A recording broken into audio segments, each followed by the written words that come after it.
Ladies and gentlemen, I am SidAlpha, and if it is one thing that I never thought in a million years that I would end up saying on my channel is not only the name Pinkerton, but the phrase, "a games company sent Pinkerton Detectives after a YouTuber."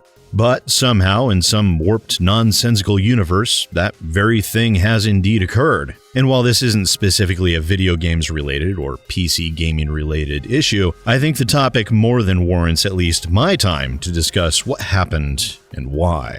Now, bear in mind, the games company is indeed Wizards of the Coast, or as more commonly said by tabletop gamers who hate having to say that 100 times over the course of a single video, WotC for short. So first off, the who and the why. Now, this information comes from the YouTuber himself, OldSchoolMTG, which this story has already circulated on legacy media sites, and Kotaku conducted an interview with OldSchoolMTG where he stated he had bought booster packs for Magic the Gathering's March of the Machine. However, it would appear that the dealer had been sent March of the Machine Aftermath cards by mistake. OldSchoolMTG discovered these were Aftermath cards, which by the sounds of it are or were card packs that are not available for distribution yet, and produced a couple of pack opening videos. Now, I would show some of the videos, but under threat, OldSchoolMTG has removed those videos and only screen snips from other news sites appear to be available. The Wizards of the Coast, WotC, got wind of this and decided to hire the Pinkertons to seek OldSchoolMTG out and retrieve the cards.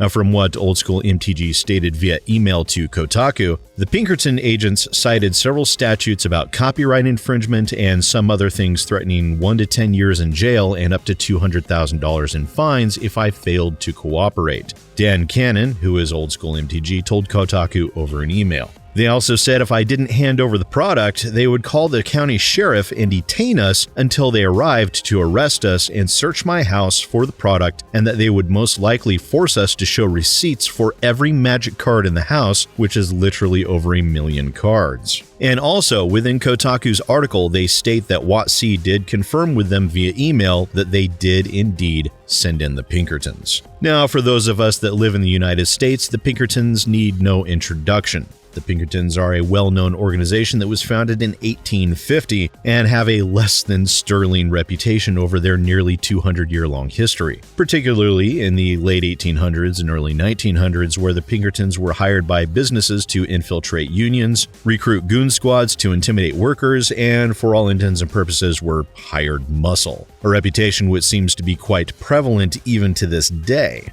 Now, the Pinkertons are a subsidiary of Securitas AB, one of the largest security contractors in the world, based out of Stockholm, Sweden.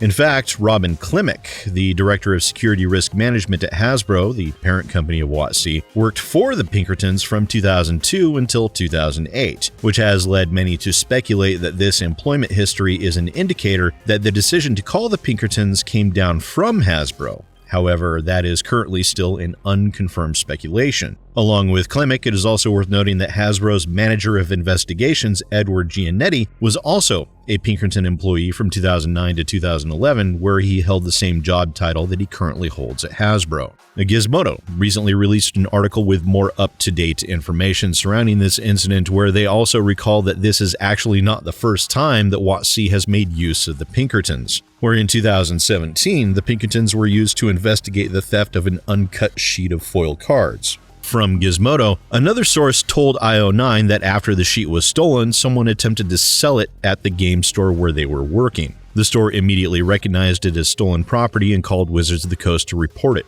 Later, the source alleges that a Pinkerton detective came to the store and began conducting interviews with the staff. During those interviews, the agents said that Wizards of the Coast had a lot of these sorts of problems, and that the Pinkertons had been used multiple times to help solve them.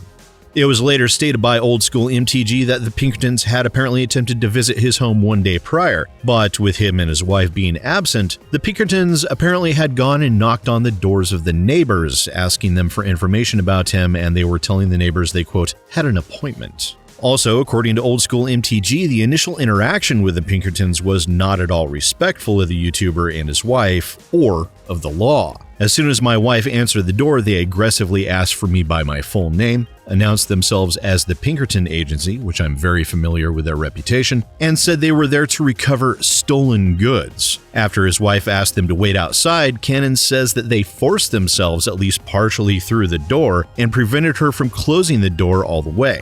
When Cannon eventually got to the door, he says he assertively moved everyone outside and told the agents that they needed to treat the Cannons with more respect. They did eventually dial it back and became more civil after that, he says. At some point, Cannon alleges the treatment by the agents made his wife cry.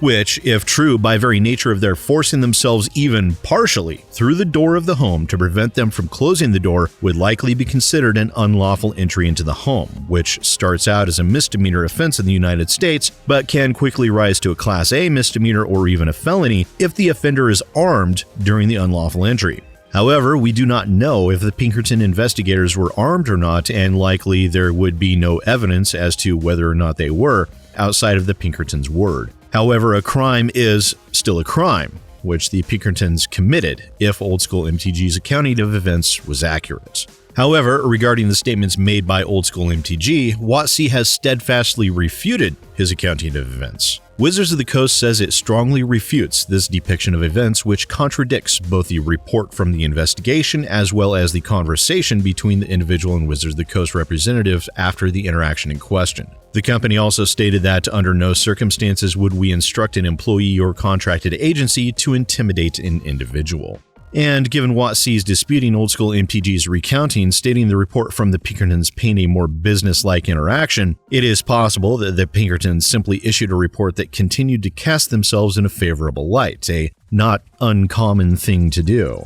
Now, another sticking point, which Gizmodo's writer's thoughts matched my own on, is that they didn't necessarily need to retrieve the cards themselves. The packages the cards come in, including the boxes, contain the means for tracking and distribution printed on their surface. It's also stated that OldSchoolMTG disclosed roughly 75% of the new cards through his videos. So what I suspect happened here was that there was a distribution error. However, it would appear WotC assumed this was the result of a theft. And likely due to that assumption, the Pinkertons were used under the guise of retrieving stolen property, using the threat of legal action and the continued threat of the involvement of legal authorities as an intimidation tactic to reclaim stolen goods. Not to mention, the reputation of the Pinkertons could be construed as a threatening situation in and of itself. WotC also claims that they attempted to reach out to OldSchoolMTG by phone. However, they did so utilizing an unlisted number, which 9 times out of 10, getting an unlisted number calling your home generally means one thing: telemarketers.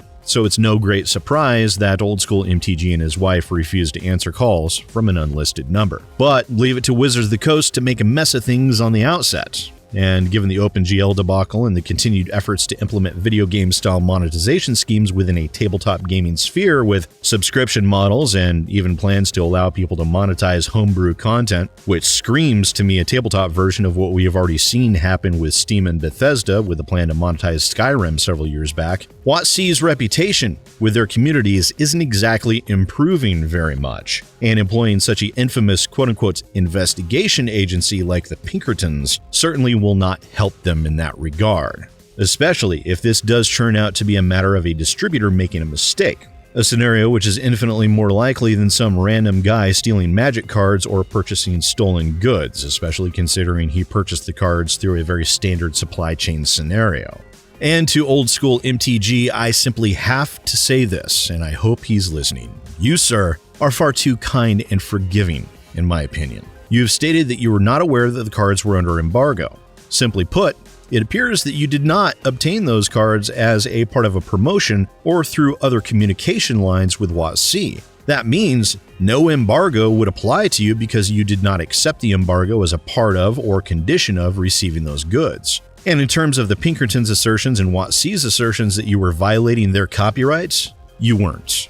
The only avenue of copyright they would even remotely have a leg to attempt to stand on would be the right of first publication. However, those cards were made by them, and as long as you yourself did not steal them, and I can't for the life of me understand how you could have, you did not violate copyright and were under no obligation to surrender those cards or to remove your videos. And if the Pinkertons did interpose themselves in the doorway to prevent the door from being closed, call the cops and have them prosecuted. And if anyone finds themselves in similar circumstances, remember a few key factors. Record your interactions. Get that phone out immediately. Do not let them into your home.